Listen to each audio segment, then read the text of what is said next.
Peggy 16.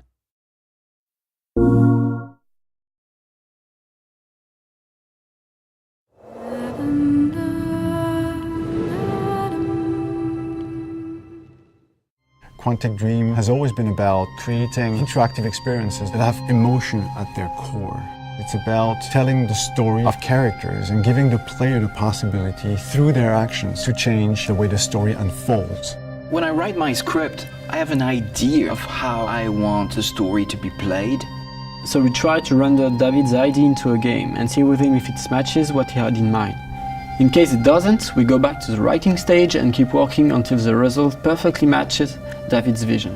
What we try to do in Beyond is really an intuitive and immersive experience.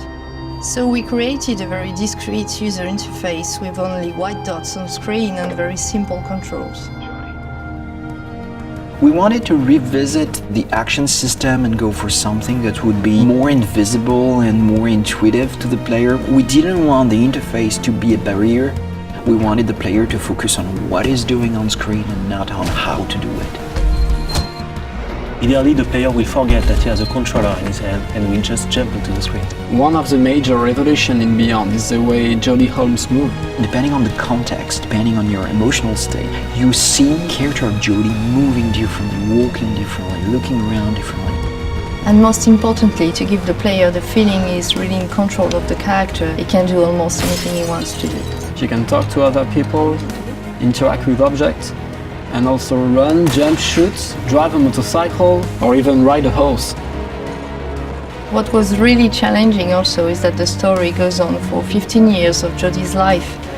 When Jodie's a kid, for instance, you can do different things than when she is a teenager or an adult. Giving this much animation to a character, it's really new. It has never been done to that extent, and it really makes the character come alive like never before.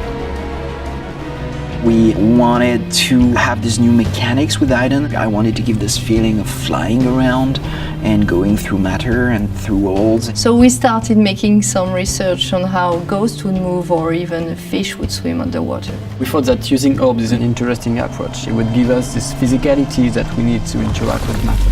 It became really something natural to assign them to the two analog sticks and have to play with them, to focus them, or on the opposite, to split them apart.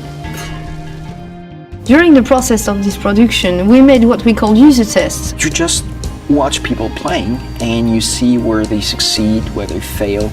If a player don't get it right, it's only our fault. So we work very hard to be able to correct it and give the best experience possible. After each user test, it's meeting after meeting just to find the good solution to every single issue the player may have had. I guess what we're looking for with the gameplay is really to find an interface that will allow you to play life. And we try to get closer and closer of the ideal interface where you don't think anymore, you just do it.